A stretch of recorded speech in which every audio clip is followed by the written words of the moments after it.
弟兄姊妹平安，今天是2023年的11月20号。今天的经文是诗篇83篇第1节到第4节，第9节到第10节，17节到18节。士师记第4章第8到24节，罗马书第2章第1节到11节。今天要跟大家分享的主题是评断。上个礼拜六，我们在读经分享当中提到了唯一的女士是底波拉，上帝呼召她要成为以色列的母亲。牧师说了一句话，她同时也要成为巴拉的母亲，或者是我们更精确的形容，巴拉成为了底波拉成为了巴拉的保姆了。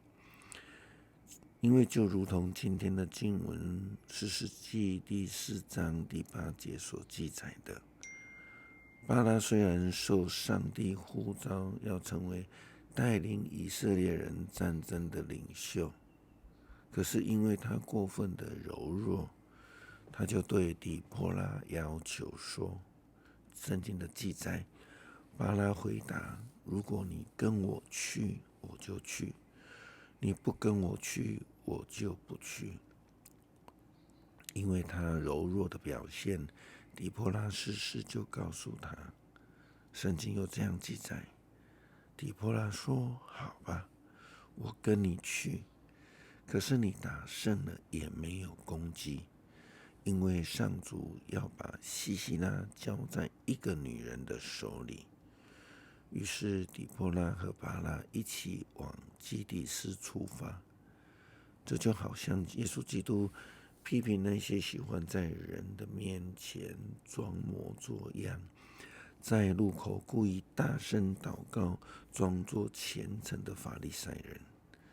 他们既然已经得到了人的赞美，就不再拥有上帝的奖赏。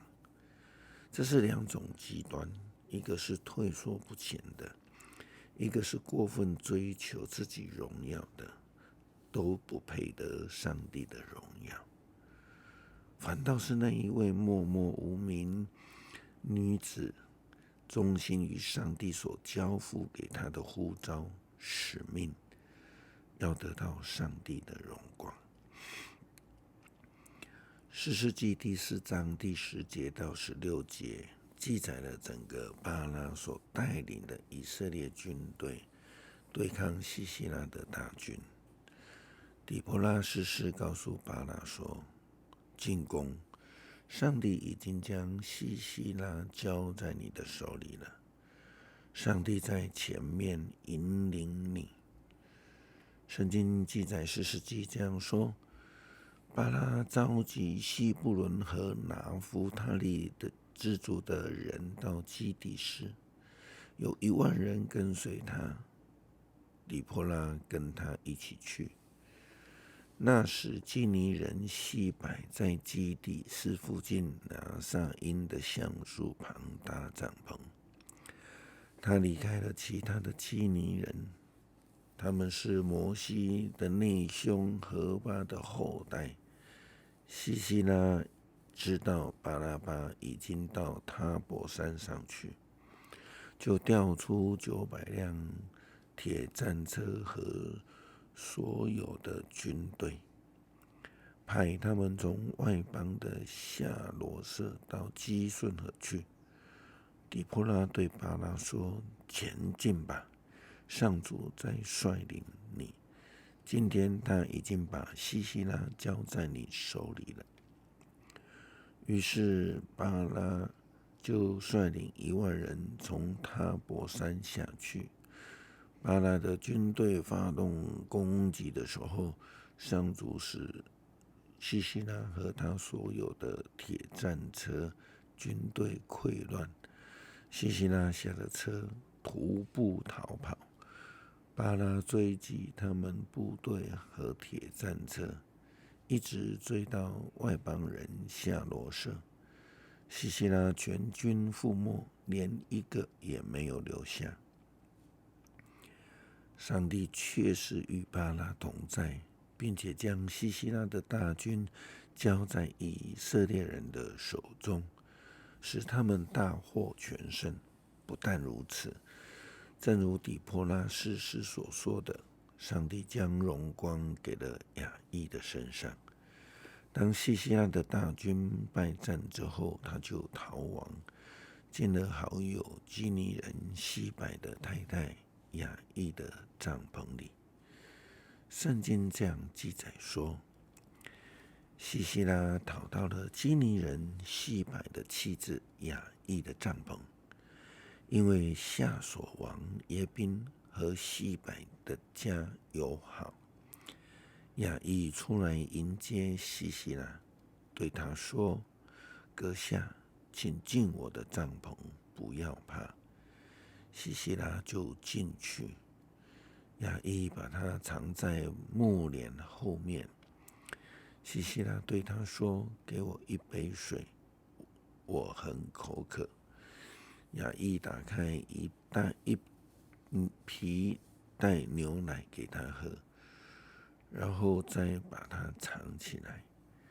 西西拉对亚裔说：“请站在帐篷门口，如果有人来问你有没有人在这里，你要说没有。”西西拉非常疲倦，就倒下睡着了。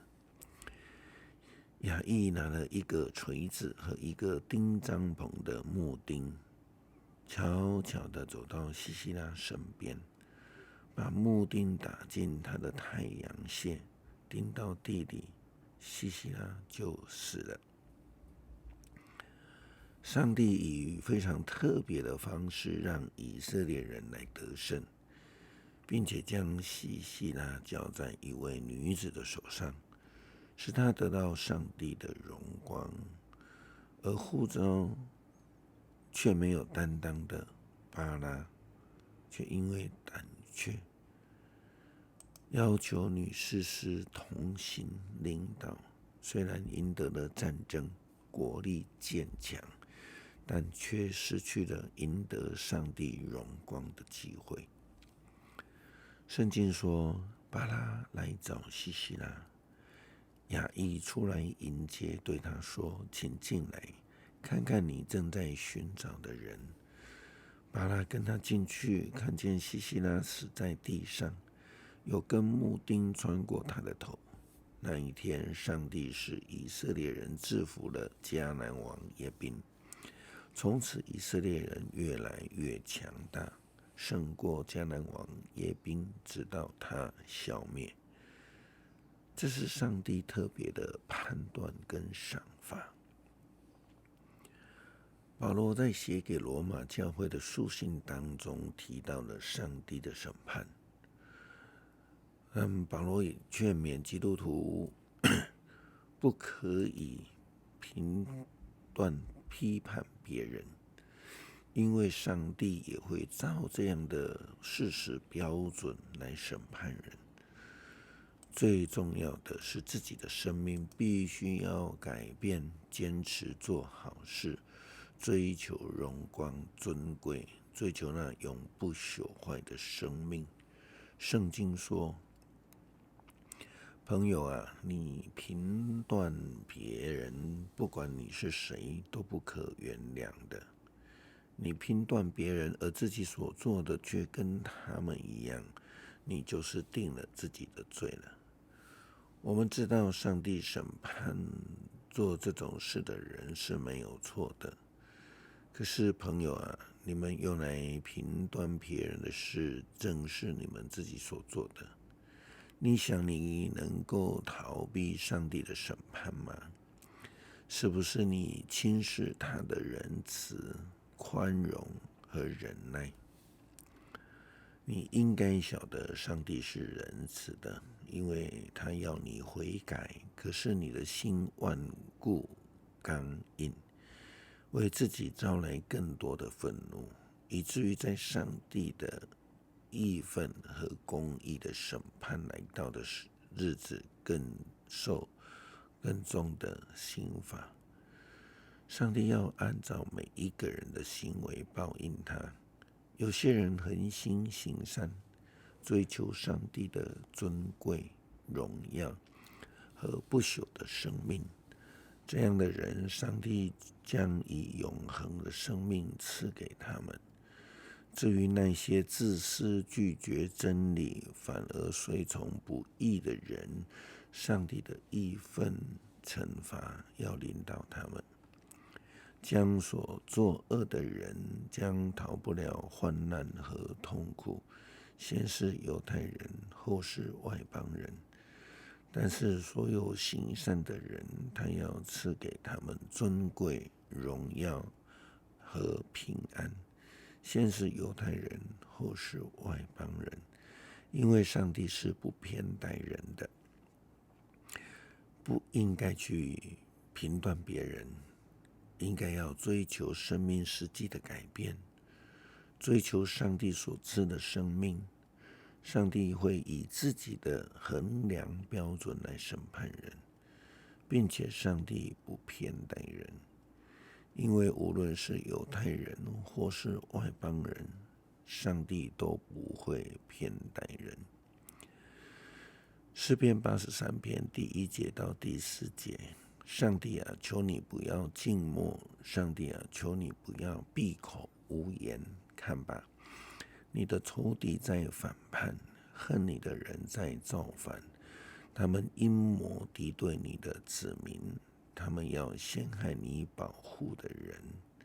他们说：来吧，把他们的国家消灭了，让以色列的名永远被遗忘。